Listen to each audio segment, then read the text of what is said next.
hello. Balik lagi di channel Spoiler Moon dan kita akan bahas lagi kelanjutan part sebelumnya.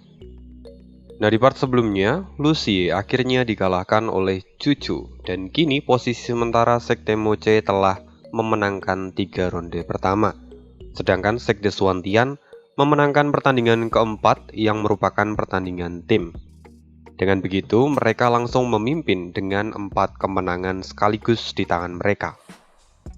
Tapi masalah belum berakhir di sana dan kita akan dengarkan lagi di part kali ini. Part 118. Part kali ini Ane ambil dari kelanjutan bab 649 sampai dengan 654. Kini Yangsa benar-benar terlihat marah setelah mendengar juri mengumumkan kemenangan dari Sekte Suantian. Dia terus menggerutu. Sialan, aku tidak menyangka kalau aku akan benar-benar masuk ke dalam perangkap dari orang tua itu. Aku bahkan lupa jika ada kemungkinan mereka menggunakan formasi untuk melawan kita. Sial, andai saja Kuilang atau yang lainnya bisa bergabung dalam pertandingan ini, mereka pasti akan babak belur. Melihat Yangsa yang kini kebakaran jenggot, Zofan menahan tawa dan kemudian dia berkata, orang tua itu benar-benar beruntung kali ini. Dia bisa memanfaatkan kesempatan dalam kesempitan. Jika saja urutan peserta kita sedikit berubah, maka mereka tidak mungkin bisa memenangkan ini dengan mudah. Tapi sekarang keberuntungan mereka sudah habis. Tidak ada jalan lagi untuk kabur. Yangsa melirik Zofan dan dia berkata, kulihat kau tidak marah sama sekali. Jangan-jangan sejak awal kau memang tidak ingin memenangkan pertandingan ini. Coba saja kau ikut bermain, kau pasti bisa mendapatkan 4 poin dengan lebih mudah. Apa ini memang adalah niatmu dari awal? Memangnya apa salahnya? Ini hanyalah pertarungan individu, dan lagi pula kita masih memiliki pertandingan kelompok. Pada akhirnya kita tetap bisa menang dan menantang 3 sekte tengah, kata Zofan. Kentut bau, pertandingan individu dan kelompok itu ada di cabang yang berbeda, dan semua akan mendapatkan penghargaannya masing-masing, kata Yangsa dengan wajah kesal. Oh ya, mari kita sedikit bahas lagi tentang pertandingan dalam turnamen naga ganda ini. Jadi secara umum, setiap tim itu akan mengikuti 2 kategori atau 2 cabang pertandingan. Cabang pertama adalah pertandingan individu seperti yang sekarang berlangsung. Dalam pertandingan individu ini juga dimungkinkan untuk melakukan pertandingan berkelompok seperti yang dilakukan oleh Sekte Suantian sebelumnya.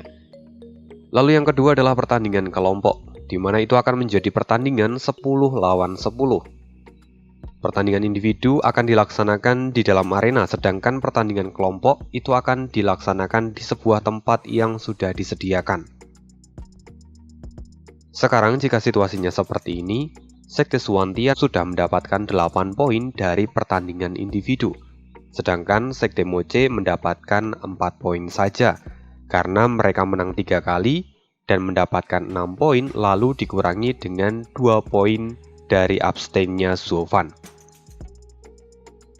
Zofan kemudian berkata, Yangsa, tenanglah, ini bukanlah masalah besar. Lagi pula pertandingan individu masih bisa menjadi milik kita. Selama kita bisa memenangkan 3 pertandingan berikut. Selama kita masih bisa memenangkan 2 pertandingan berikutnya, itu sudah cukup untuk memenangkan pertandingan individu. Yangsa kemudian berkata, aku tahu itu, tapi aku hanya tidak ingin Sekte Suantian mendapatkan kebanggaan saja. Aku ingin mereka merasa malu karena mereka telah berlaku seenaknya. Lihatlah sekarang, mereka begitu bahagia. Aku tidak suka melihat semua itu. Bla bla bla, nyi, kata Zofan yang mengejek Yangsa yang dari tadi terlalu banyak bicara. Sekarang di arena, para juri telah mengumumkan kemenangan dari Sekte Suantian dan seluruh penonton itu pun bersorak dengan suara yang kencang. Para penonton juga tampak mencibir karena ahli di ranah virtual bahkan tidak bisa mengalahkan ahli di ranah fisik dewa. Sungguh sangat menyedihkan, kata mereka. Mendengar ejekan dan makian dari para penonton, wajah Lucy menghitam. Nafasnya tampak tidak terkontrol dan dia mengepalkan tinjunya lalu melepaskan pukulan ke arah Cucu. Sekarang Cucu setelah mendengar apa yang dikatakan oleh juri, dia langsung menyingkirkan kekuatan Zuotiannya dan terjadilah pukulan telak ke bahu Cucu. Cucu sampai terbang keluar lapangan lalu dia memuntahkan darah dari mulutnya. "King Chen!" teriak Suirohua yang segera berlari ke arah Cucu. Kini Cucu tampak pucat dan kesadarannya pun mulai menghilang. Para tetua dan juri terkejut melihat hal ini. Juri segera menghampiri Lucie lalu berkata dengan marah, "Nah, apa yang kau lakukan? Aku sudah mengumumkan akhir dari pertandingan ini. Kenapa kamu masih menyerangnya?" "Itu salahmu. Lagi pula aku belum mengaku kalah," kata Lucie dengan wajah marah. Tetua itu menatap Lucie dengan wajah dingin, dan dia kemudian berkata, "Apa yang kau pikirkan? Hasil pertandingan sudah jelas dan kau sudah berada di jalan buntu. Apalagi yang membuatmu begitu keras kepala?" Namun sebelum Lucie membuka mulutnya untuk menjawab, sebuah suara terdengar dari tempat duduk Sekte Moje. "Tentu saja kami tidak sependapat dengan hal itu." Semua orang berbalik dan menoleh ke arah sumber suara itu. Mereka bisa melihat bahwa itu adalah Zuofan yang kini berjalan dengan wajah muram. Melihat penampilan Zuofan, Lucie seolah teringat akan sesuatu dan tubuhnya langsung gemetar ketakutan. Dia ketakutan dan kemudian menundukkan kepalanya. Zuofan datang dan menepuk lembut bahu Lucie. Lalu kemudian dia menatap sang juri. Matanya tampak tajam dan dia kemudian menatap ke arah Cucu, lalu kemudian berkata dengan dingin, "Menang dan kalah hanya bisa dipastikan saat salah satu dari kedua belah pihak mati, atau keluar dari lapangan, atau pihak lain menyerah. Selama lawan masih bernafas di dalam arena dan tidak mengaku kalah, maka pertandingan belum berakhir. Bukankah Anda terlalu terburu-buru dalam mengambil keputusan yang ada di pertandingan ini?" Tetua itu kemudian kehabisan kata-kata. Dia tidak bisa menjawab ucapan dari Zuofan. Dari kejauhan, Dan Er kini memandang Zuofan dan wajahnya tampak kesal. Dia langsung berteriak, "Kak King Chen sudah memberimu wajah dan mengampuni orang-orangmu. Kalau tidak, Kak King Chen pasti telah menebas kepala pria itu." Zuofan langsung menjawab dengan tegas, "Siapa yang dia beri wajah? Aku? Apa kalian lupa? Aku adalah kapten dari Sekte Moje. Dan turnamen naga ganda ini, aku adalah musuh kalian. Musuh hidup dan mati. Jika kalian berhati lembut, maka kalian yang akan kehilangan nyawa. Jangan salahkan orang lain untuk kelemahan kalian sendiri." Zuofan kemudian berbalik dan berjalan keluar arena. Dia memberi isyarat pada Lucie untuk mengikutinya. Saat dia berjalan, Zuofan sekali lagi berkata dengan suara keras, "Kita sekarang ada di Sekte Suanglong. Semua bertindak sesuai dengan aturan yang ada di tempat ini. Maka jika kalian lengah dan kehilangan nyawa kalian, jangan mencoba menyalahkan siapapun. Saat ini kita tidak memiliki hubungan apapun dan kalian tidak bisa menyalahkan kami. Karena apa yang kami lakukan sesuai dengan aturan yang ada di tempat ini." "Kau..." Dan Er sangat marah, dan matanya terbuka lebar. Tapi Cucu menepuk tangannya dan perlahan menggelengkan kepalanya dengan wajah kesakitan. Cucu kini melihat punggung Zuofan saat Zuofan meninggalkan arena itu. Dan perlahan, senyuman muncul dari wajahnya yang kemudian membuat Cucu pingsan dan tidak sadarkan diri. Melihat kondisi Cucu, para murid dari Sekte Suantian menjadi panik. "King Chen! King Chen!" teriak Suirohua. Dia kini bisa melihat bahwa di bahu kanan Cucu terdapat bekas pukulan yang mengeluarkan asap hitam. Dia kemudian berteriak, "Tidak, ini adalah telapak tangan beracun." Mendengar ini, Zuofan mengepalkan tinjunya dengan erat dan matanya berubah menjadi dingin. Tapi kini dia kembali ke tempat duduk dan kemudian dia duduk dengan wajah yang terlihat tenang. Melihat ekspresi dari Zuofan, Lu Xie yang sebelumnya gelisah akhirnya bisa bernafas lega. Dia tahu bahwa Zuofan sekarang sudah tidak menganggap Juju lagi. Di sisi lain, Suiruhua dan wanita lainnya kini tampak memelototi Zuofan dengan tatapan ganas. Mereka mulai mencaci dan memaki di dalam hati mereka. Kini, para murid dari Sekte Suantian benar-benar marah dan ingin membalaskan penderitaan dari Juju pada Sekte Moche. Tetua Yun kini segera bersuara dan memberi dorongan pada para muridnya. Lihat, ini adalah sifat asli dari para iblis. Mereka adalah orang-orang yang kejam. Jadi kita tidak boleh bersikap lunak pada mereka. Sekarang lihat kondisi King Chen. Jadikan dia sebagai pelajaran. Jika kalian sedikit saja melunak, maka nasib kalian hanya akan berakhir seperti dia. Semua murid segera mengangguk dengan penuh amarah. Setelah keributan ini, para juri tidak dapat merubah keputusan mereka dan Sekte Suantian tetap mendapatkan 8 poin karena kemenangan mereka. Pertandingan ke-8, silakan masuk ke arena, teriak sang juri. Murid dari Sekte Suantian kini tampak maju. Dia bersumpah di dalam hatinya untuk membalaskan rasa sakit hati dari King Chen. Dia naik ke atas panggung dengan penuh rasa percaya diri. Namun ketika dia mengetahui kekuatan musuhnya berada di ranah virtual, dia hanya bisa menelan pil pahit dan segera berlutut memohon ampun. Yueling yang merupakan lawannya langsung melambaikan tangannya dan membuat pria itu terlempar keluar arena. Setelahnya Yueling kemudian berjalan keluar dari panggung dan wajahnya tampak bosan karena lawannya terlalu lemah. Yang sayang melihat hal ini segera berteriak, "Bagus, itu dia, jangan beri mereka kelonggaran. Kita harus membuat mereka membayar kesalahan mereka." Tetua Yangsa, tenanglah, kita semua sudah stabil dan tidak mungkin kalah dalam pertandingan berikutnya. Lagi pula, mereka tidak memiliki master di ranah virtual. Meski mereka memiliki formasi gabungan lain lagi, itu tidak ada artinya di hadapanku, kata Kuilang sambil tertawa. Mendengar itu Yangsa mengangguk dan perlahan tersenyum.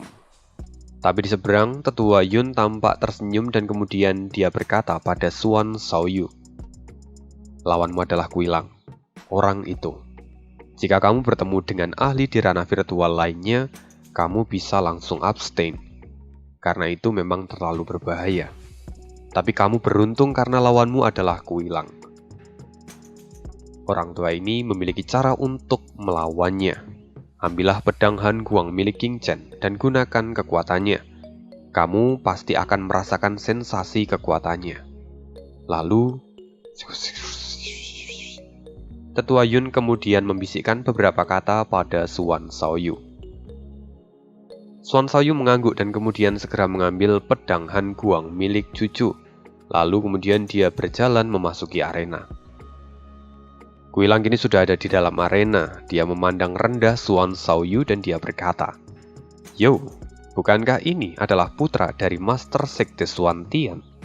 Tampaknya kau punya cukup nyali dan tidak takut untuk dipukuli."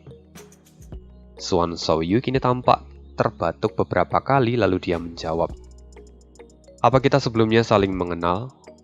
Perlahan senyuman muncul dari wajah Xuan Shaoyu. Kuilang kemudian berkata, "Siapa yang tidak mengenal tuan muda dari Sekte Suantian yang pesakitan karena melatih 5 elemen yang tidak lengkap?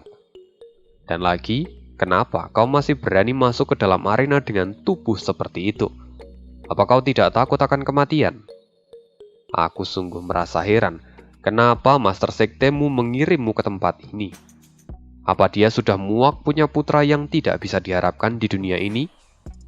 Jika memang benar begitu, maka aku akan dengan senang hati membantunya menyingkirkanmu dari dunia ini. Aku penasaran, apakah orang tua itu akan marah setelah kau mati?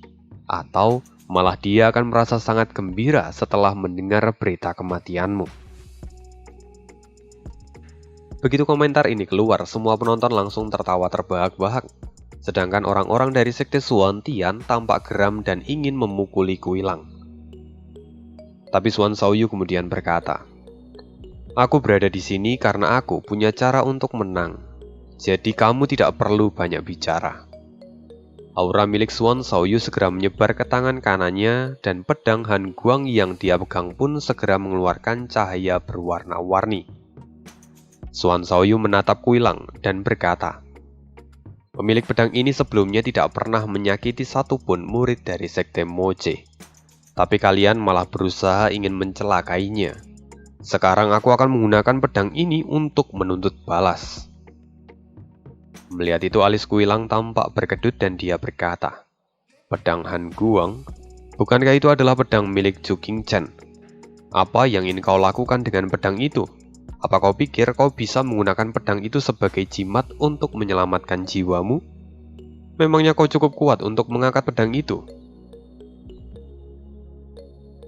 "Aku sebagai tuan muda dari Sekte Xuan Tian yang luar biasa, tidak akan pernah bersembunyi meski harus menghadapimu.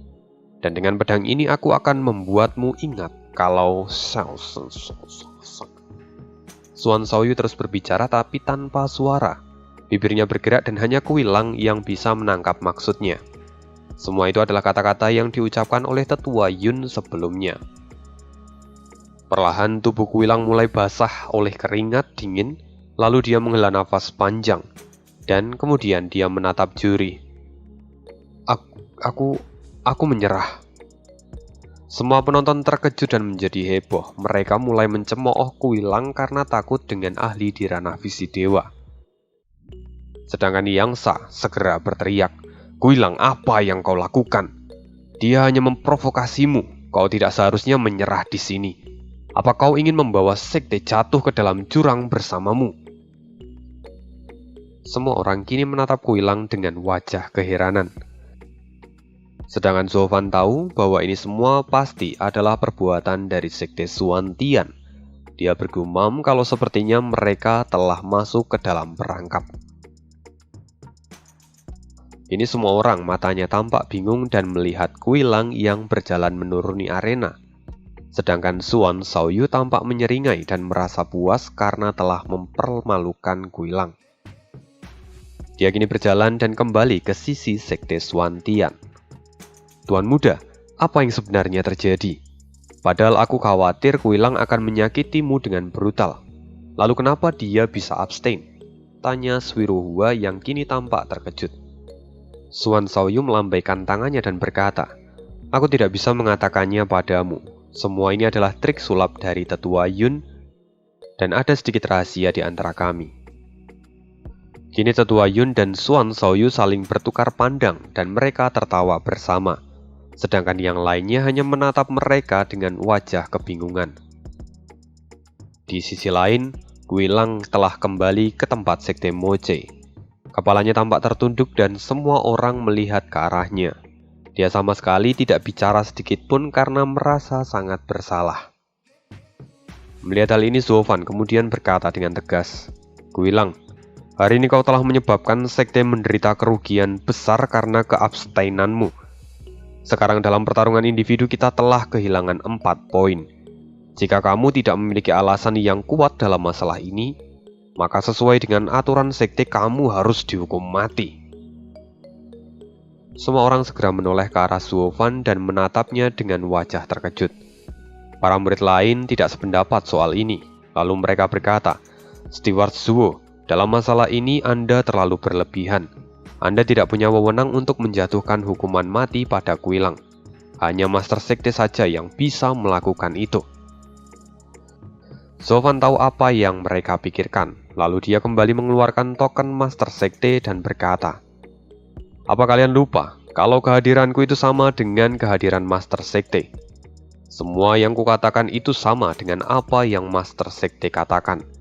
Sekarang, apa kalian sudah mengerti?" "Ya, kami paham." Segera kepala semua orang tertunduk dan mengangguk tak berdaya.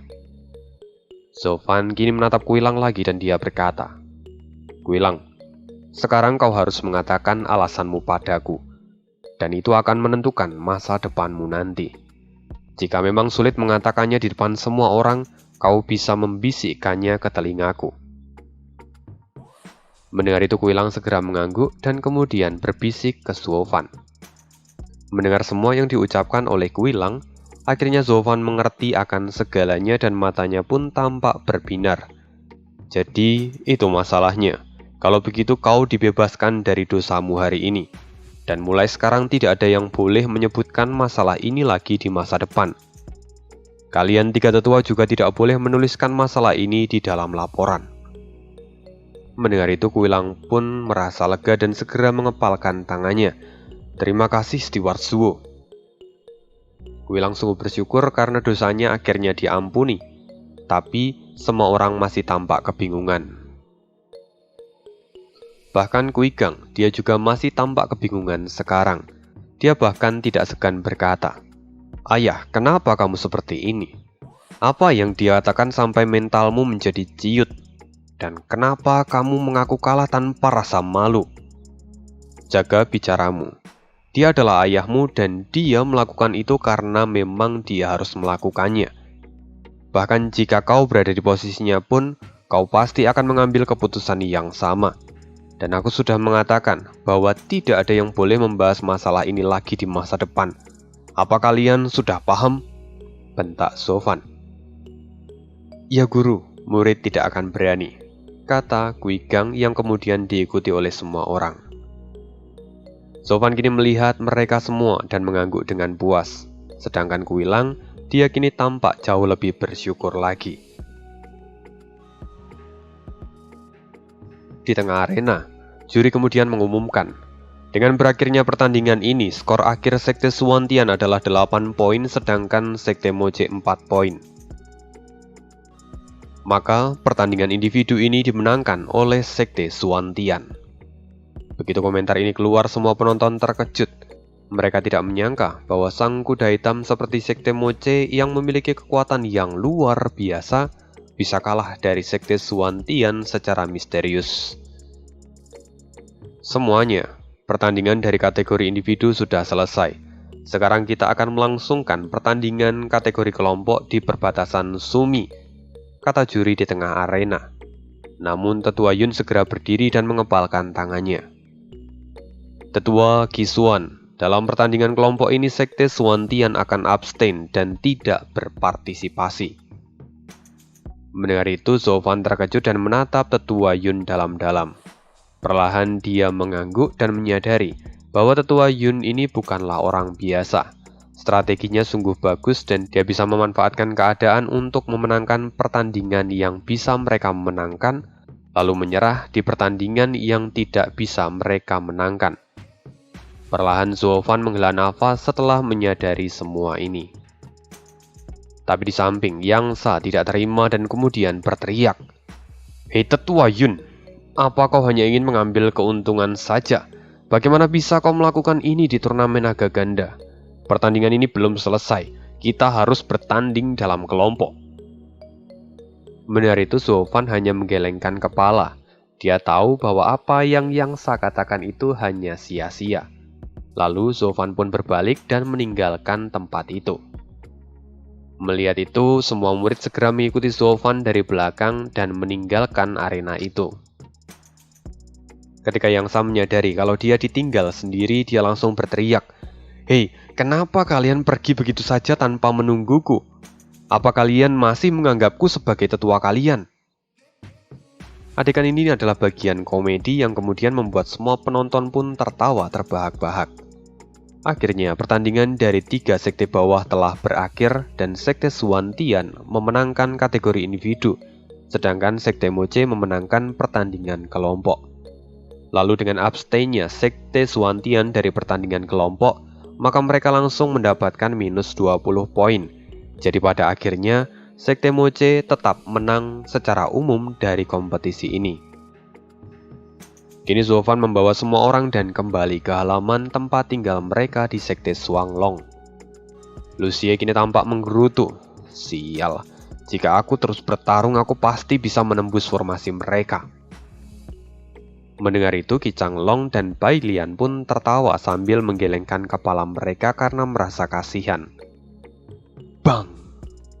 Dentuman yang keras tiba-tiba terjadi di tempat itu, dan tubuh Lucie terbang keluar ruangan. Dia kini terkapar di tanah dan batuk darah, lalu giginya juga terlihat hilang 2. Melihat ini semua orang terkejut dan kemudian melihat sumber pemberi pukulan itu. Siapa lagi dia kalau bukan Zofan?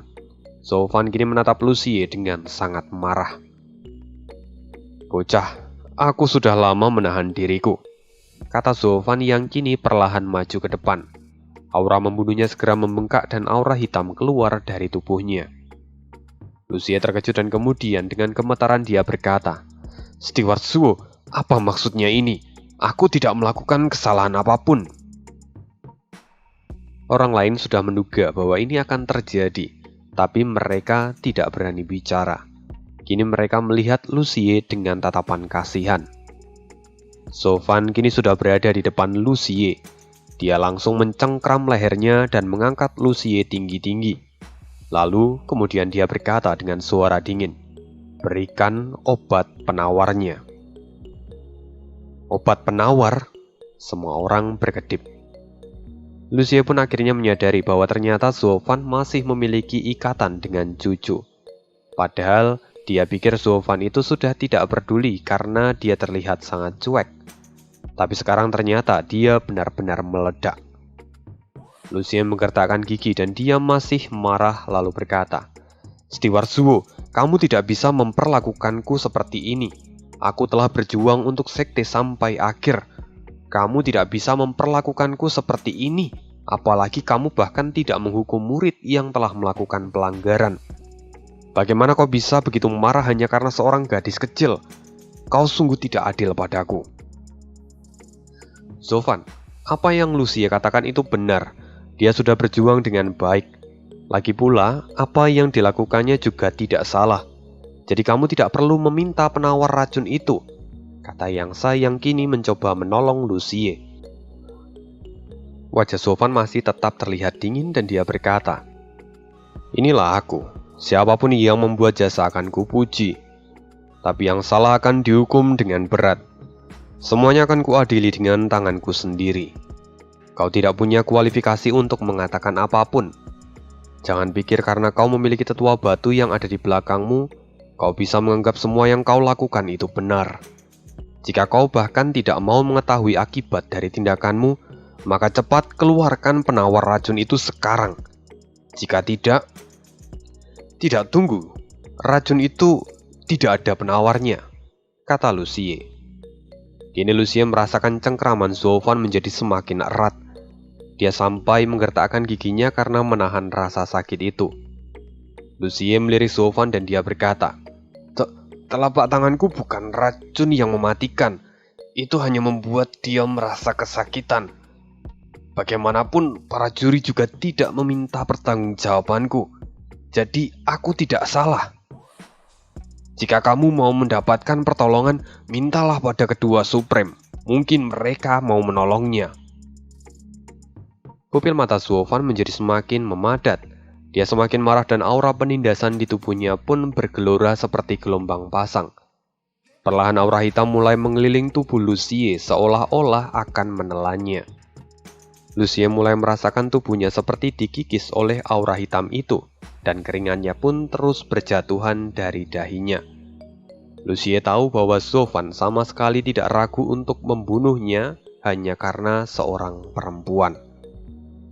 Zofan sekali lagi berkata, "Berikan penawarnya sekarang. Kalau tidak, kau tidak akan pernah muncul lagi di hadapanku." "Tunggu Zofan, bukankah dia mengatakan kalau racun itu tidak ada penawarnya? Lagi pula, wanita itu tidak akan berada dalam bahaya kematian. Jadi kenapa kamu begitu marah? Sekarang turnamen Agagana masih berlangsung dan kita masih memiliki jadwal pertandingan. Jadi, kamu tidak boleh membunuh anggota kelompokmu sendiri," kata Yangsa yang kini terlihat cemas dan mencoba untuk membujuk Zofan.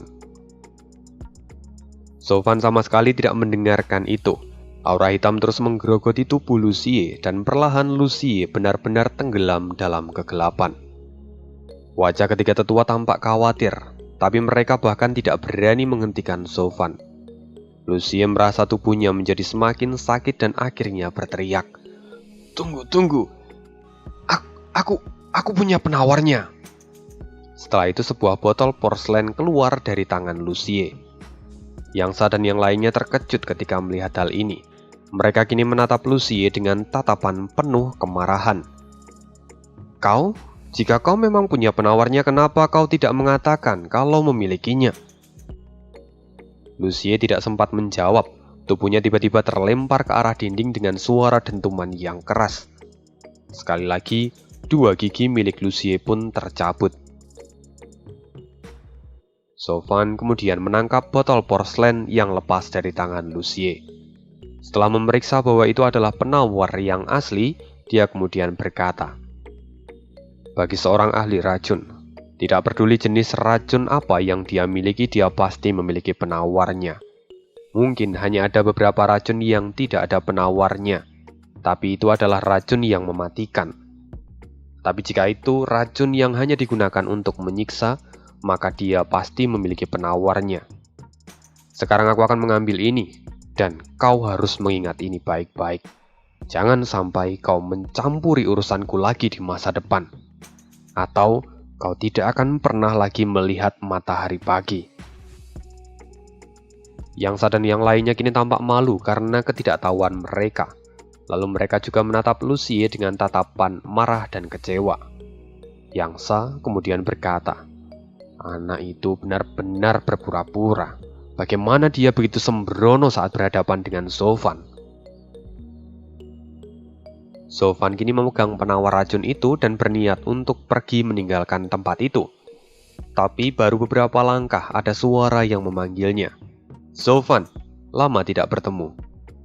Suara itu tidak asing dan Sofan melihat sosok yang dia kenal. Orang itu tidak lain adalah Xie Tiansang. Lalu di belakangnya juga terlihat Yongning dan Suang-er.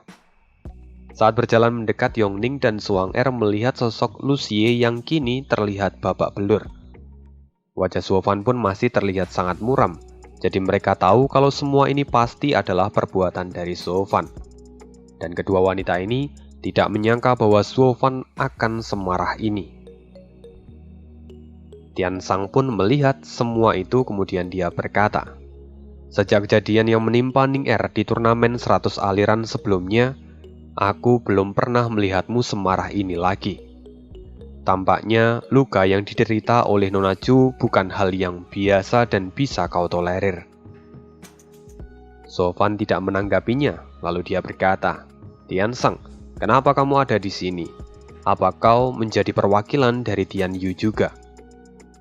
Mendengar ini Tiansang menggelengkan kepalanya dan dia berkata, Sofan, kamu tentunya masih ingat bahwa tujuanku adalah mengalahkanmu. Jadi saat kamu meninggalkan kekaisaran, maka aku pun pergi dari tempat itu. Dan sekarang aku bergabung dengan Sekte Dewa Pedang. Aku berlatih setiap hari untuk bisa mengalahkanmu. Nanti di turnamen Sekte Tengah, aku pasti akan mengalahkanmu. Sofan kini tampak menatap Tiansang dengan tatapan aneh. Dia masih ingat bahwa anak ini adalah seorang wuji sejati. Tapi kemudian Sofan melemparkan botol porselen di tangannya ke arah Tiansang. Baiklah, aku tahu tujuanmu, tapi sekarang bantu aku. Tiansang meraih botol itu lalu kemudian dia perlahan tersenyum. Rupanya kamu masih sama seperti sebelumnya. Kamu tidak pernah berhasil mengatasi masalahmu ini. Tiansang teringat kejadian dengan Ning Er. Pada saat itu, dia pun tidak mau mengakui bahwa dirinya yang telah menyembuhkan Ning Er, lalu pergi begitu saja. Baiklah, aku akan membawa penawar ini untukmu, kata Tiansang yang kemudian berbalik dan berjalan keluar. Tapi, setelah beberapa langkah dia kemudian berhenti lagi dan melihat ke arah Yongning dan Suang-er. Kenapa kalian tidak ikut saja bersamaku? Ini adalah kesempatan kalian untuk bertemu dengan Nona Chu secara langsung. Kalian juga bisa saling mengenal satu sama lain, dan aku yakin kalian bisa memiliki peluang yang lebih besar setelah mengenalnya. Setelah mengatakan itu, Tiansang berbalik dan kemudian Yongning dan Suang-er segera mengikutinya. Meski sebelumnya mereka tampak ragu-ragu, tapi ini juga adalah sebuah kesempatan untuk mereka. Sofan melihat mereka bertiga pergi, lalu dia pun menghilang dalam sekejap. Di sana sekarang Yangsa tampak menatap Lucie dengan geram. "Kamu bodoh. Apa kamu lupa hubungan antara gadis itu dengan Sofan? Berani sekali kau melukainya. Kamu beruntung Sofan tidak membunuhmu dan membiarkanmu hidup. Jika tidak, kau tidak akan pernah bisa lagi melihat mentari pagi." "Tetapi, kupikir mereka sudah putus. Lagi pula Steward Zuo terlihat sangat dingin di depannya," kata Lucie yang mencoba membela diri. Kuilang menghela nafas panjang lalu dia berkata, "Kamu rupanya bodoh sekali. Apa yang mereka katakan itu bukanlah kebenaran. Lagi pula bagaimana mungkin mereka bisa putus hubungan? Seorang laki-laki bisa kehilangan kekonsistenannya saat berhubungan dengan wanita. Selain itu seharusnya kau sadar bahwa gadis itu tidak membunuhmu karena melihat Steward Zuo. Dan sekarang Steward Zuo hampir membunuhmu karena wanita itu kau lukai. Inilah sikap alami pasangan yang berlawanan. Kamu sama saja menggali kuburanmu sendiri." "Brengsek, mereka tidak mau jujur, tapi aku yang mendapat sial. Aku benar-benar marah. Tetua, ini juga adalah salahmu. Kamu memerintahkan kami untuk menghancurkan mereka semua yang menyeberang sungai dan menghancurkan jembatan. Aku hanya mengikuti arahanmu saja," kata Lucie dengan kesal. Tapi Yangsa kemudian berkata, "Tidak bisa. Kamu tidak bisa menyalahkanku dalam masalah ini. Aku memang mengatakan supaya kamu tidak memberi ampun pada orang lain. Tapi aku tidak memerintahkanmu untuk menyakiti gadis itu. Apa kau memang sama sekali tidak menghargai wajah Sofan?" Sofan telah menahan dirinya selama di arena dan tidak menunjukkannya sama sekali. Tapi saat kau melukai gadis itu, kau sama seperti menyentuh batas bawah kesabarannya. Dan seharusnya kamu ingat kejadian saat Yanmo mencoba untuk menyerang gadis itu. Sofan menjadi sangat marah karenanya. "Seharusnya kamu mempertimbangkan semua itu," kata Yangsa. Setelah itu Kuilang pun ikut menasihatinya lagi dan berkata, "Iya, pada titik ini kamu memang layak untuk dipukuli. Aku dan para tetua hanya melihat sebagai penonton. Kami tidak ikut campur dalam urusan kalian. Kami sudah membantumu dengan meredam amarah Steward Zuo, tapi semuanya bergantung kepada keputusannya sendiri." Yangsa dan Kuilang mengatakan semuanya dengan terang-terangan dan itu membuat Lucie menjadi semakin kesal. Lalu dengan penuh amarah, Lucie berkata, "Aku terlibat dalam masalah yang bahkan tidak kupahami. Lalu aku dipukuli seperti binatang. Aku mulai bingung dengan statusku di sini. Apa aku masih adalah teman atau justru lawan? Bagaimanapun sekarang aku tahu bahwa Sofan tidak pantas menjadi kapten. Dia bahkan tidak ragu untuk membunuh orang-orangnya sendiri. Dia sama sekali tidak layak. Sofan, bajingan. Kamu tunggu saja. Aku pasti akan membalasmu. Kebencian yang kau tanamkan hari ini tidak akan pernah hilang dengan mudah," kata Lucie. Di sisi lain di halaman milik Sekte Suantian, semua orang kini masih tampak khawatir. "King Chen, bagaimana keadaanmu?" kata Suirohua yang kini ada di samping Juju. Para murid yang lain juga ada di ruangan itu dan tampak melihat Juju dengan tatapan sedih. Suan Xiaoyu mengepalkan tangannya dan kemudian dia mengutuk. Orang-orang dari Sekte Iblis memang kejam. Bahkan setelah kalah pun mereka masih berani berbuat curang. Dan R kemudian ikut bersuara. "Sekarang aku benar-benar tidak tahu apakah King Chen bisa terhindar dari bahaya ini atau tidak. Sudah banyak obat yang diberikan, tapi tidak ada satupun yang memberikan efek pada racun ini." Mata dan R kini tampak memerah karena menangis terus-terusan. Tetua Yun melambaikan tangannya dan dia perlahan berkata, "Ini bukan masalah yang kritis. Semuanya tidak perlu khawatir. Aku sudah memeriksa keadaan King Chen dan aku tahu bahwa itu bukanlah racun yang mematikan. Lagi pula, tempat ini adalah Sekte Swanglong. Tidak ada yang berani melakukan pembunuhan di sekte ini. Hanya saja, racun ini akan membuat King Chan kesakitan selama beberapa hari dan terus terbaring di tempat tidurnya. Mendengar itu Suan Xiaoyu kembali mengutuk. Mereka benar-benar bajingan, beraninya membuat junior King Chan begitu kesakitan. Aku tidak akan membiarkan mereka pergi dengan tenang. Para murid lain pun mengangguk dan menyetujuinya. Lalu pada saat itu tiba-tiba sebuah suara terdengar dari luar. Tuan muda dan para tetua, saya Xie Tiansang, murid dari Sekte Dewa Pedang, memohon izin untuk bertemu. Sekte Dewa Pedang?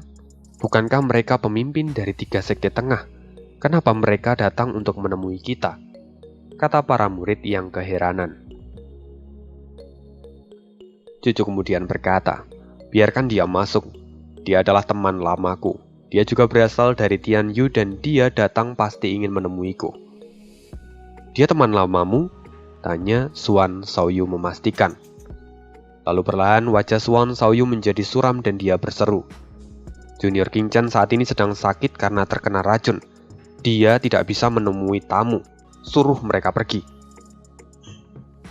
Tunggu tuan muda. Anda harus sabar, kata Tetua Yun. Tetua Yun kemudian berkata lagi. Jika orang ini hanya teman lama King Chan, kita bisa menolak dia. Tapi dia adalah murid dari Sekte Dewa Pedang, jadi kita tidak bisa menolaknya. Silakan masuk, kata Tetua Yun.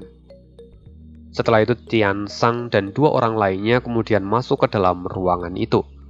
Tiansang memberi hormat lalu melihat ke sekeliling dan menemukan cucu yang kini tampak pucat.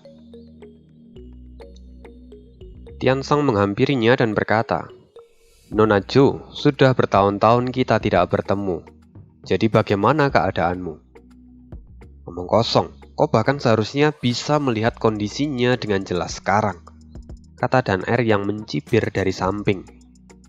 Mendengar itu semua orang terdiam dan menatap Tiansang. Tapi Cucu perlahan bangun dan menepuk bahu Dan Er. Dia hanya bersikap sopan padaku.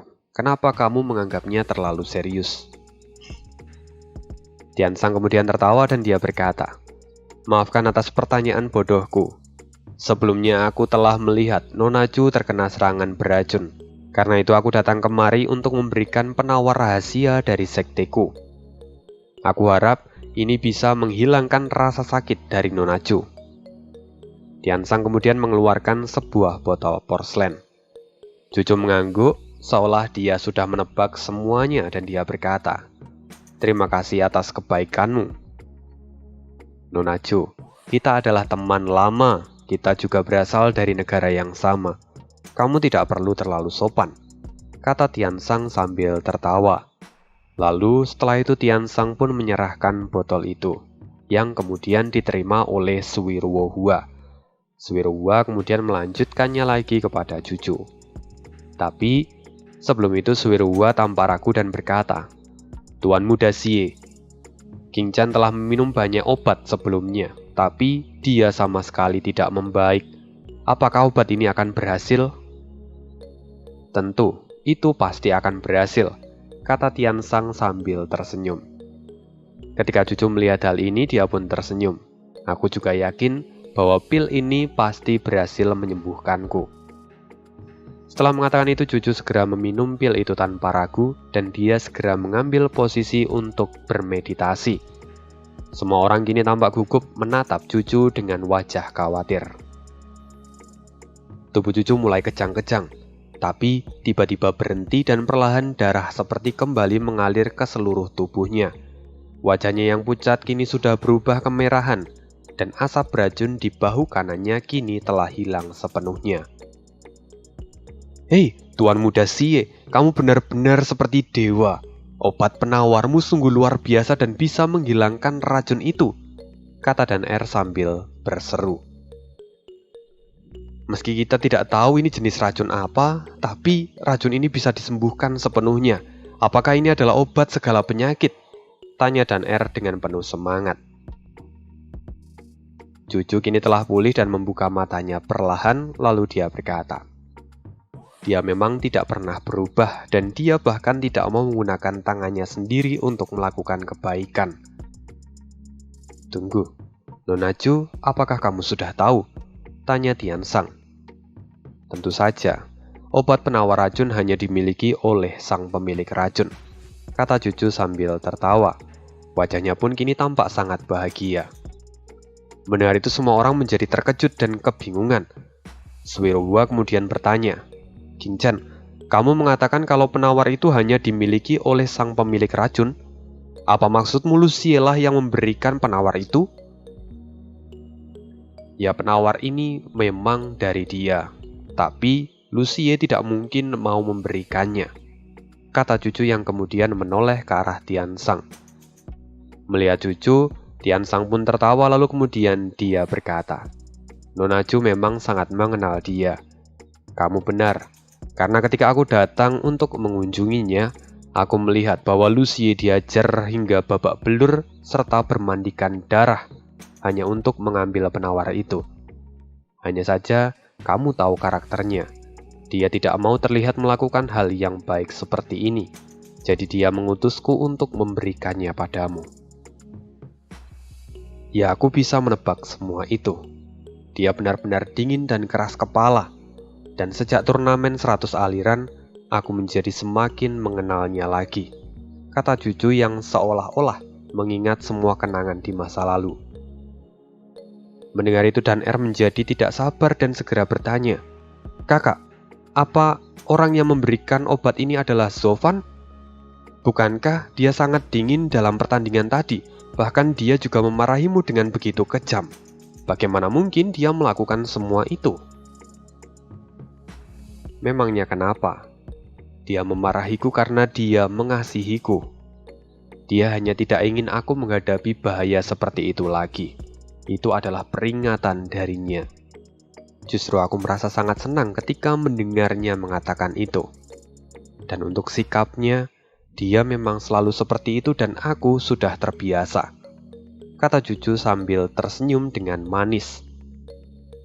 Ini semua membuat semua orang yang ada di sana menjadi semakin kebingungan. Mereka semakin tidak paham dengan hubungan dari kedua orang ini. Mereka terlalu rumit untuk bisa dipahami. Suan Shaoyu kini terlihat semakin marah. Dia tahu bahwa seharusnya dia tidak mengizinkan Tian Sang masuk meski harus menyinggung Sekte Dewa Pedang. Sekarang Tian Sang tampak mengangguk dan kemudian dia berkata, Nona Chu, dia telah banyak berubah dalam beberapa tahun terakhir. Dia dulu tidak terlalu menunjukkan perasaannya, tapi kali ini dia benar-benar terlihat khawatir padamu. Benarkah? Kata Cucu yang kini menatap Tian Sang. Sebelumnya, aku pergi dari sisinya karena aku melihat apa yang dia lakukan pada Ning Er. Aku tahu dia punya caranya sendiri, dan aku juga memilih untuk pergi supaya dia bisa melakukan semua yang dia ingin lakukan. Ning Er? Tiba-tiba Yongning dan Suang Er terdengar di sana dengan agak terkejut. Mendengar itu, Tian Sang pun tidak bisa menahan tawanya lalu dia berkata, Maafkan aku belum memperkenalkan mereka berdua. Ini adalah Putri Yongning dan Yun Suang. Putri Yongning adalah putri mahkota kekaisaran, sedangkan Nona Yun Suang adalah penerus dari keluarga Yun. Dan keduanya adalah saingan dari Nona Cucu. Begitu komentar ini keluar, keduanya tampak memerah karena merasa malu. Tapi Cucu memandang Tian Sang dan berkata, Apa yang kamu katakan? Aku tidak pernah ada di dalam pikiran si idiot pecinta bela diri itu. Setelah itu Cucu menatap Yun Suang dan berkata, Kamu pasti adalah Yun Suang. Aku dengar dari pengawas Bioni kalau Zuofan melamarmu di depan semua orang. Sekarang aku bisa mengerti. Kamu memang benar-benar mirip dengan Ning Er. Tidak, itu hanyalah settingan. Aku hanyalah bidak catur di tangannya, dan tidak ada hubungan apapun di antara kami, kata Suang Er dengan wajah yang merah merona. Apa? Bidak catur? Teriak para gadis dari sekte Suantian. Tidak mengherankan, gadis baik dan polos sepertimu memang sering digunakan sebagai bidak catur oleh para predator seperti Zofan, kata Suirwohua. Suan Shaoyu pun mengambil kesempatan ini untuk memanaskan situasi. Semua orang dengar itu. Iblis tercela itu tidak tahu malu. Dia bahkan menipu gadis yang tidak bersalah. Kalian tidak boleh dibodohi olehnya lagi. Meski sekarang dia mengirimkan penawar, tapi dia pasti memiliki rencana lain. Diamlah. Aku tahu karakternya jauh lebih baik daripada dirimu, kata Cucu dengan suara dingin. Setelah itu Cucu kemudian berkata, bahkan jika dia menginginkan aku sebagai bidak caturnya, aku tidak akan menolak sama sekali. Aku lebih baik menjadi bidak catur dan bisa bersamanya untuk selamanya. Semua wanita di tempat itu gemetar. Mereka memandang Cucu dengan tatapan yang tidak percaya. Sang Putri Es benar-benar tunduk pada Raja Iblis. Sungguh sesuatu yang tidak pernah terbayangkan sebelumnya. Mendengar itu, Suan Xiaoyu menggertakkan giginya dan kemudian menutup mulutnya. Di sana Yongning kemudian berkata, Nona Chu, apa kamu juga tahu tentang Ning Er? Suirua menatap Cucu dan kemudian berkata dengan khawatir, tunggu, King Chen, kamu harus sadar. Apakah kamu telah terkena teknik iblis milik anak itu?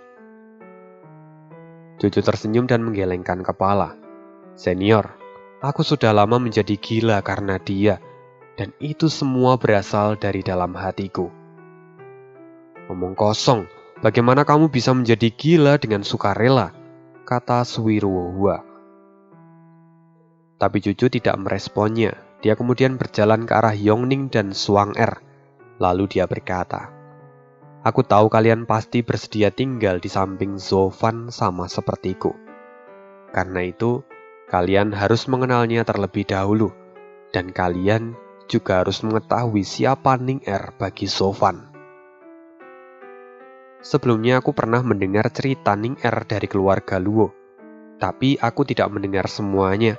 Dan aku hanya tahu kalau Zofan berubah setelah menyelamatkan Ning Er. Dia melepaskannya dan menjadi dirinya yang sekarang, kata Yongning. Cucu mengangguk dan dia berkata, ya, kamu sudah tahu beberapa. Tapi aku akan menceritakan semua detailnya. Aku dulu juga sangat sombong dan berpikir untuk memiliki Zofan sepenuhnya. Tapi pada akhirnya, aku menyerah. Dan setelah itu, Cucu menceritakan semua kejadian di masa lalu. Pertemuan, cinta, kesedihan, kemarahan, dan berakhir dengan perpisahan. Semua dia ceritakan dengan detail, seolah dia sedang menceritakan kisahnya sendiri. Dia juga menceritakan kejadian di mana rambut Zofan berubah memutih.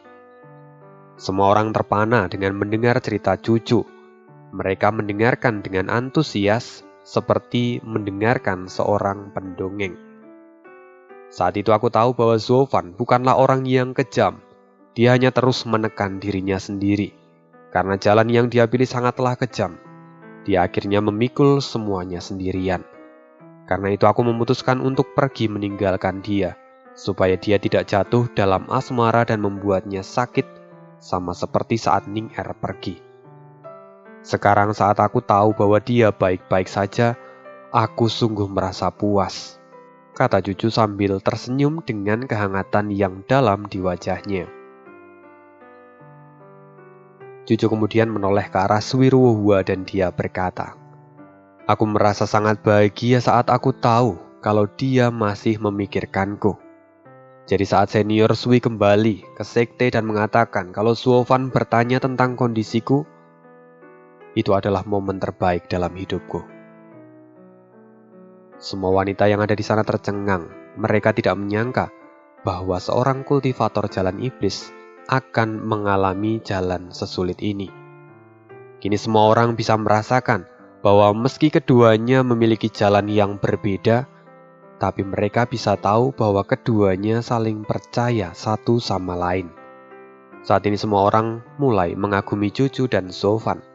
Sedangkan Yongning dan Suang Er tampak menundukkan kepala mereka karena merasa malu. Mereka merasa kalau terlalu arogan jika mereka membandingkan diri mereka dengan Cucu. Sedangkan Suan Xiaoyu melihat semua ini dan menggigit bibirnya sendiri. Dia tidak menyangka kalau Zofan akan memiliki tempat sedalam itu di dalam hati Cucu. Dengan begini tidak mungkin dia membuat Cucu melupakan Sofan. Dia sama sekali tidak punya peluang. Pantas saja Nona Chu begitu lemah pada Sofan. Rupanya dia telah memberikan seluruh hatinya, kata Tian Sang sambil tersenyum. Dia kemudian melanjutkan, tapi sepertinya Sofan masih terjerat. Kenapa begitu? Apa itu karena aturan dari jalan iblis yang dia ambil? Atau karena cintanya pada Nona Chu yang terlalu berat hingga membebani dirinya sendiri? Pada akhirnya itu hanya akan menjadi simpul yang membebani hatinya. Aku berharap dia segera bisa membuka hatinya dan menjadi lebih kuat. Dan dengan begitu aku juga bisa terus mengejarnya, seperti yang telah kulakukan selama ini untuk selamanya. Setelah mendengar itu semua orang menoleh. Mereka terkejut dan menatap Tian Sang dengan tatapan jijik. Mereka semua berpikir kalau Tian Sang itu gay dan berniat untuk mengejar Sofan dalam hubungan asmara. Padahal dia adalah seorang wuci sejati yang sangat suka dengan pertarungan. Melihat tatapan semua orang, Tian Sang merasa heran dan berpikir apakah dia telah mengatakan sesuatu yang salah. Dan kita akan pindah lagi keluar rumah. Tidak jauh dari sana, terlihat Sofan yang berdiri di atas bangunan kecil. Dia sudah ada 3 jam di sana untuk menunggu Tian Sang dan yang lainnya keluar. Lalu tiba-tiba, di sekitar Sofan muncul bayangan hitam yang kemudian berkata, "Sepertinya kau terlihat murung. Apa kau khawatir dengan kondisi anak itu?" Sofan terkejut dan segera berbalik. Dia bisa melihat bahwa itu adalah Dan Qingchen, pria tua pemabuk yang ia temui beberapa kali. "Senior, kenapa Anda muncul lagi?" kata Sofan spontan. Dan Qingchen menatap Sofan dan berkata, "Hei, orang tua ini sudah mengatakan kalau di seluruh daratan ini, aku bisa pergi kemanapun aku mau. Tidak ada yang bisa menghentikanku. Bahkan, jika aku mengikutimu pun, tidak ada yang bisa menghentikanku. Kenapa? Apa kau mau protes?" "Oh, Junior tidak akan berani. Anda bisa pergi kemanapun Anda mau," kata Sofan sambil membungkuk. Kini Dan Qingchen kemudian berkata, "Bocah, jika kamu memang menginginkan gadis itu, maka cepat bawa dia pergi. Kenapa kamu masih tampak bimbang?" "Senior, Anda bercanda. Seharusnya senior tahu dengan jelas bahwa aku tidak pantas untuknya," kata Sofan sambil menggelengkan kepala. Dan Qingchen tersenyum dan dia berkata, "Benar juga. Kamu memang terlalu bersemangat. Kamu sudah memiliki 2 gadis bersamamu, dan bagaimana bisa kamu mau menambah 1 lagi? Itu memang tidak pantas untuk dilanjutkan." "Senior, Anda masih saja bercanda. Anda pasti tahu yang ku maksud bukanlah itu," kata Sofan. Sofan menghela nafas lagi dan kemudian dia berkata, "Aku adalah kultivator jalan iblis. Jalanku adalah jalan yang sangat kejam. Bagaimana mungkin aku bisa membawa perasaanku ini? Karena jika aku melakukannya, itu hanya akan melukainya. Sama seperti waktu itu." Mendengar itu Dan Qingchen mengangguk dan dia berkata, "Kalau begitu, kenapa kamu masih datang ke tempat ini? Bukankah kamu tahu kalau jalanmu itu kejam dan tidak ingin melanjutkan perasaanmu padanya? Tapi kenapa kamu begitu khawatir dan melihatnya seperti ini? Jika dia sampai melihatmu di sini, bukankah dia juga akan semakin terluka?" Sofan menundukkan kepalanya dan dia berkata, "Orang tua dulu pernah mengatakan bahwa sesuatu yang sudah ditakdirkan akan sangat sulit untuk dihindari. Dan aku Sofan tidak pernah berhutang perasaan pada seseorang. Karena dia melakukan banyak hal untukku, aku hanya ingin membayar dan melunasinya." Mendengar itu Dan Qingchen tertawa lagi. Hei, sepertinya kamu punya cerita yang menarik. Katakan itu, aku akan mendengarkannya. Bahkan mungkin aku bisa memberimu beberapa saran yang bisa membuka matamu." Terima kasih. Ini adalah sebuah kehormatan untuk junior karena bisa mendapatkan pencerahan dari senior. Dan sejak itu Zovan menceritakan semua kisahnya tentang Ning-Er dan Cucu. Pertempuran demi pertempuran, air mata dan perpisahan, pengorbanan dan rasa rindu semuanya dia ceritakan dengan terperinci.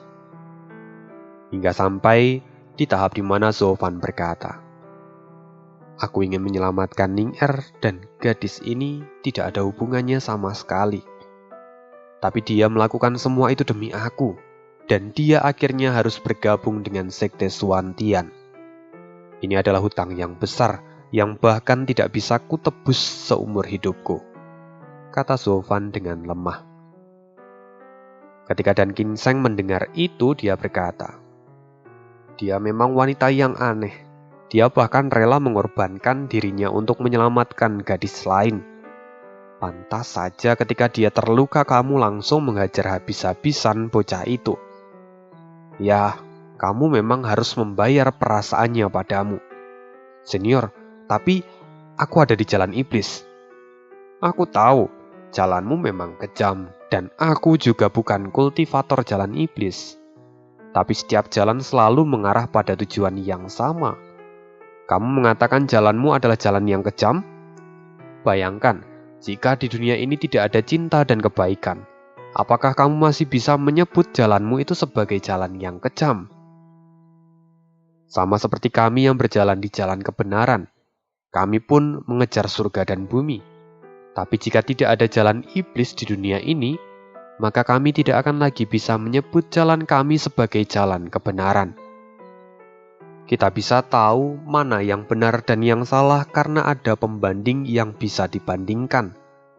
Selain itu, meski orang-orang yang berjalan di jalan kebenaran selalu menggaungkan slogan kebenaran, tapi memangnya berapa banyak dari mereka yang memahami arti dari kebenaran?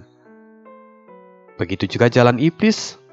Bahkan tidak sedikit dari mereka yang melakukan kebaikan yang lebih besar daripada mereka yang ada di jalan kebenaran. Jika kamu hanya terkotak-kotak dalam masalah ini, maka pemikiranmu masih sangat dangkal. Mendengar itu, Zovan mengerutkan keningnya, dan dia merasa sedikit tercerahkan.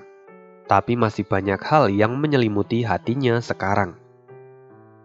"Oh iya bocah, kamu memiliki begitu banyak gadis di sekitarmu, tapi perasaanmu pada gadis ini memang istimewa. Aku yakin kamu memang serius dengannya. Tapi setelah mendengar ceritamu, aku menjadi sedikit ragu. Apakah itu memang cinta atau hanya perasaan bersalah padanya?" Zovan tampak ragu-ragu dan menggelengkan kepala. "Saya pun tidak tahu." "Ya, wajar. Kamu masih muda dan banyak yang tidak kamu ketahui," kata Dan Ginseng. Dan Ginseng kini tersenyum dan dia berkata pelan, "Begini saja, aku akan mengajarimu sebuah cara. Sekarang tutup matamu, dan biarkan pikiranmu bergerak dengan sendiri tanpa kau arahkan. Kamu cukup mengingat di mana momen paling tenang, hangat, damai, dan bahagia di dalam hidupmu." Zovan pun mengikuti arahan dari Dan Ginseng. Lalu perlahan dua momen muncul di benaknya. Pertama, aku merasakan kedamaian di hatiku adalah saat di Gunung Wasou bersama dengan Ning-Er dan Tian Yang. "Oh, semoga kalian bertiga bahagia. Aku yakin itu adalah persahabatanmu yang paling berharga." Ya. Lalu yang kedua, saat aku berada di sebuah gubuk di kawasan terbuang. "Oh, ada berapa orang di sana?" "2. Laki-laki atau perempuan?" "Perempuan." "Siapa dia?" Perlahan Zovan menarik nafasnya dalam-dalam dan wajahnya menjadi suram. Dan Ginseng kemudian berkata dengan pelan, "Itu adalah tempat di mana kamu meletakkan hatimu. Siapapun gadis yang bersamamu itu, dia adalah gadis pilihan hatimu dan dia adalah cintamu." Setelah itu Dan Ginseng pun tertawa. "Lalu apa yang harus saya lakukan?" "Kamu bisa menemukannya sendiri. Dan setelah mengatakan itu, Dan Ginseng pun pergi dari sana. 3 hari kemudian, Sofan kini kembali dan dia mengurung diri di kamar. 3 hari sebelumnya, dia menunggu sampai Tiansang keluar dari kediaman Sekte Xuan Tian hanya untuk memastikan keadaan cucu. Dan setelah selesai, dia pun kembali ke tempat ini dan mengurung diri selama 3 hari. Padahal hari ini adalah hari di mana 3 peringkat tengah akan bertanding, tapi Sofan terlalu malas untuk mengamati situasi di arena. Karena itu, hanya Yangsa dan para murid yang pergi ke sana untuk menonton. Kini Sofan masih tampak mengerutkan keningnya dan tampak ragu-ragu. Dia mengingat semua ucapan dari Dan Ginseng, dan dia berulang kali menghela nafas kayak orang galau asli. Dia mungkin terlalu lama berjalan di jalan yang kejam dan sudah terbiasa untuk sendiri. Tapi kali ini sepertinya semesta benar-benar memberikan lelucon yang besar. Dia bereinkarnasi dan akhirnya ditemukan dengan cobaan terberat, yaitu cinta. Sekarang dia mulai berpikir bahwa dia tidak bisa lagi menitih karir iblis yang sebelumnya dia jalani. Dia kini sudah terkontaminasi. Sofan benar-benar tidak tahu apa yang diinginkan oleh semesta kali ini. Dia mulai teringat akan apa yang dikatakan oleh Yun Xuanji atau imam besar, bahwa ini adalah kesempatannya untuk menulis rekam jejak baru dan memilih jalan hidup yang lain. Hanya saja jalan baru ini sangatlah asing bagi Sofan yang tidak pernah dia lewati. Dia menjadi ragu untuk melangkah. Apa yang harus kulakukan? Sofan terus berdebat dengan dirinya sendiri. Dia tidak tahu bagaimana dia harus mengambil keputusan. Lalu tiba-tiba suara orang panik masuk ke dalam rumah. Dia pun berteriak, "Tidak, Sofan ini buruk. Kuda hitam muncul di sekte tengah. Aku takut kita tidak akan bisa melewati rintangan ini." Sofan tahu bahwa itu adalah Yangsa, tapi dia tidak peduli sama sekali. Brak! Pintu kamar Sofan didobrak. Yangsa menatap Sofan dengan marah lalu dia berteriak, "Bocah bau, matahari sudah mau terbenam dan kau masih tidur? Jika kau memang ingin tidur, lakukan itu setelah kau mati. Dan kau bisa tidur untuk selamanya. Kenapa kau terlalu berisik? Pertandingan kita masih besok," kata Sofan. "Bocah keras kepala, kau tidak datang di turnamen hari ini. Kau tidak tahu kekuatan lawan yang akan kau hadapi." "Aku tidak peduli," kata Sofan. "Kau ini," Yangsa menjadi geram. "Kau bisa sesantai ini karena kau tidak mengetahuinya. Tapi jika kau melihat pertandingan hari ini, kau tidak akan pernah bisa bersikap setenang ini. Sekte Dewa Pedang memiliki 10 ahli di ranah virtual dan mereka semua cukup untuk disandingkan dengan sekte tingkat atas. Bahkan temanmu yang mengunjungimu sebelumnya pun, dia juga adalah master di ranah virtual." Sofan kemudian mengingat-ingat lagi aura dari Tiansang. Sebelumnya dia memang tidak sadar karena hanya memikirkan cucu. Tapi dia akhirnya menyadari. Benar juga. Sepertinya setelah ku ingat, dia memang sudah berada di ranah virtual. Tampaknya sumber daya dari 3 sekte menengah memang cukup banyak. Ya, selamat untuk temanmu karena sudah mencapai ranah virtual. Tapi ini bukan saatnya untuk bercanda. Mereka adalah ancaman terbesar kita sekarang, kata Yangsa dengan kesal. "Sofan, kau kapten kami. Tidak bisakah kau bersikap lebih serius? Dalam pertandingan hari ini, Sekte Dewa Pedang sama sekali tidak tersentuh. Baik pertandingan individu ataupun kelompok, mereka menang telak tanpa perlawanan. Bahkan Sekte Tianxing dan Sekte Jiwa Iblis tidak bisa mengambil poin dari mereka." "Oh, benarkah itu?" kata Sofan. "Itulah kenyataannya. Di masa lalu bahkan jika Sekte Dewa Pedang berhasil menduduki posisi pertama, kekuatan mereka tidak sebesar ini. Sekarang dengan kekuatan mereka sudah cukup untuk menantang 3 sekte atas." Belum lagi Wentao yang dijuluki sebagai pedang kelembutan. Dia hari ini bahkan tidak mengerahkan kekuatan penuhnya. Dia bisa mengalahkan semua lawannya dengan sangat mudah. Dan aku tahu dia pasti akan mengincarmu. Ya, aku tahu sekarang. Dan sepertinya kita hanya perlu sedikit lebih serius. Maka sekarang akan kugunakan aturanku yang tidak terkalahkan, kata Sofan. Aturan tidak terkalahkan? Aku tidak pernah mendengarnya. Sofan kemudian menjawab. Itu adalah aturan yang sederhana. Jika kamu tidak mau kalah, maka kita tidak perlu melawan mereka. Itu saja. Lagi pula sejak awal kita tidak pernah mentargetkan posisi puncak, dan berada di 3 sekte tengah saja sepertinya sudah cukup. Yangsa segera melotot dan berteriak, Sofan, apanya aturan yang tidak terkalahkan? Kau hanya takut kan sekarang? Kentut bau, aku tidak menyangka kau benar-benar selembek ini. Sofan menguap. Lalu dia berbalik dan mengabaikan Yangsa. Melihat tingkah Sofan, Yangsa benar-benar kesal. Dasar kau sungguh egois. Ketika suasana hatimu baik, kau bisa menembus langit tingkat 7. Tetapi ketika suasana hatimu buruk, kau lebih memilih mundur tanpa perlawanan. Sungguh menjengkelkan, kata Yangsa dengan geram. Steward Zuo, tetua Yangsa, orang-orang dari sekte Tianxing datang untuk bertemu, teriak Wilang dari luar pintu. Lalu dia perlahan masuk ke tempat itu untuk menemui mereka.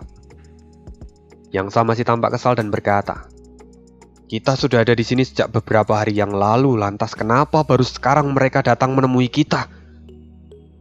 Sofan, ingat, pembicaraan kita belum selesai. Aku akan bicara lagi denganmu nanti. Yangsa kemudian pergi dan meninggalkan ruangan itu. Sofan sama sekali tidak mengatakan apapun. Dia masih tampak berpikir. Lalu karena Wilang datang ke tempat itu, Sofan kemudian bertanya, Wilang, tunggu. Aku ada sesuatu yang ingin kutanyakan padamu. Oh, silakan, apa yang ingin Steward Zuo katakan? Kata Wilang sambil membungkuk. Sofan melambaikan tangannya, dan kemudian dia berkata, Wilang, kamu dan pasanganmu pasti memiliki hubungan yang dalam. Jika tidak, kamu tidak mungkin mempertaruhkan nyawamu untuk berhubungan dengannya. Iya, saya mencintainya dengan tulus. Tapi dalam ketulusan cinta selalu ada kesedihan, kata Wilang. Ya, aku di sini bukan untuk membuatmu merasa sedih. Aku hanya ingin bertanya beberapa hal. Kamu telah melatih kultivasi jalan iblis yang kejam. Jadi kenapa kamu masih berani berhubungan dengannya? Kata Sofan. Wilang menghela nafas panjang dan berkata, Steward Zuo, aku tahu bahwa sekte memiliki aturan untuk tidak terikat pada ikatan emosional. Tapi begitu rasa itu datang, semuanya datang seperti tanggul yang jebol dan mengalir dengan sendirinya. Aku tahu itu melanggar aturan, tapi aku tidak pernah menyesal melakukannya. Bahkan jika aku harus dihukum mati di dalam kamar budak, aku tidak menyesalinya. Sepertinya kamu sedikit salah paham dengan apa yang kumaksud. Aku hanya ingin tahu kenapa kamu tidak terkena dampak negatif setelah kamu melanggar aturan itu. Kamu masih bisa berkultivasi seperti sekarang, kata Sofan. Wilang pun tampak bingung. Dia menatap Sofan dengan wajah yang aneh. Lalu dia berkata, aku hanyalah murid di jalan iblis dan aku tidak tahu apa itu dao iblis yang sebenarnya. Aku hanya mengikuti orang-orang yang ada di sekitarku dan aku tidak melanggar aturan lainnya. Yang membuatku takut hanya jika masalah ini terbongkar dan aku harus menerima hukuman yang berat. Perlahan Sofan mengangguk. Dia tahu bahwa Wilang bukan orang yang sangat ambisius. Jadi dia tidak khawatir tentang jalan iblis yang akan dia lalui. Dia hanya melakukan apa yang dia inginkan saja. Karena itu, emosinya pun mudah naik dan turun seperti roller coaster. Memikirkan ini, Sofan hanya bisa menghela nafas panjang dan sedikit merasa iri. Baiklah, kalau begitu kamu boleh keluar, kata Sofan.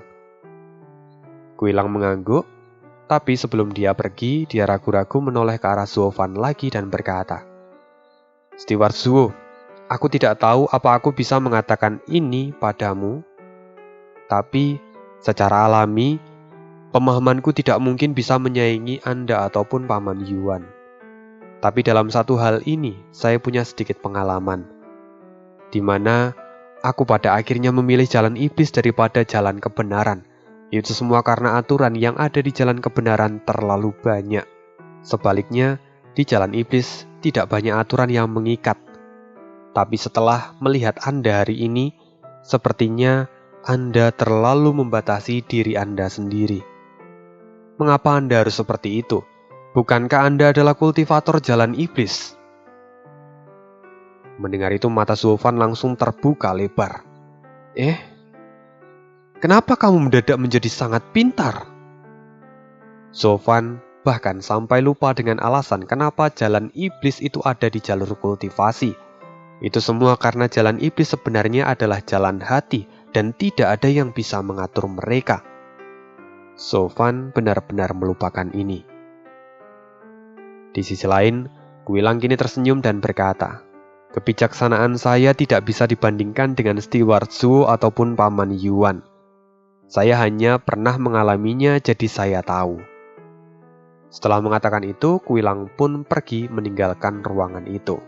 Dan sekarang Zofan seolah mendapatkan pencerahan, yang mana itu membuat hatinya yang gundah gulana menjadi jauh lebih ringan.